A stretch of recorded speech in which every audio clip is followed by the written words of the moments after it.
नमस्कार शेतकरी मित्रांनो, महाराष्ट्राच्या हवामानामध्ये आजपासून अखेरीस लक्षणीय बदल होत असून गेल्या काही दिवसापासून घोंगावत असलेले अवकाळी पावसाचे संकट आता पूर्णपणे टळले असून राज्यभर कोरडे आणि उष्ण हवामानाचा अंदाज वर्तवण्यात आलेले आहे।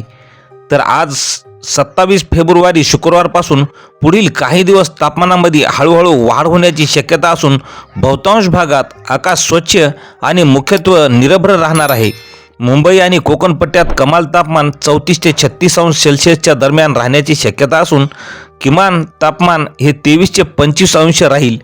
पावसाची शक्यता कुठेही जरी नसली तरी आर्द्रता आणि उकाड्यातील वाढल्यामुळे नागरिकांना हैराण करू शकतो। दुपारच्या वेळेत उष्णतेची तीव्रता अधिक आजपासून वाढणार आहे। पुणे आणि पश्चिम महाराष्ट्रात हवामान कोरडे आणि स्वच्छ राहणार आहे। दिवसा कडक ऊन पडणार आहे तर सकाळी पहाटे रात्रीसारखा गारवा रात्रीसुद्धा राहणार आहे आणि सकाळी 9 ते 10 वाजेपर्यंत गारवा कायम राहणार आहे। 31 ते 34 अंश तापमान पुढे वाढ होण्याची शक्यता असून मराठवाड्यात अवकाळी पावसाचे संकट जरी दूर झाल्याने उष्णतेमध्ये आजपासून वाढ होणार असल्याची माहिती भारतीय हवामानशास्त्र विभागाने वर्तवलेली आहे।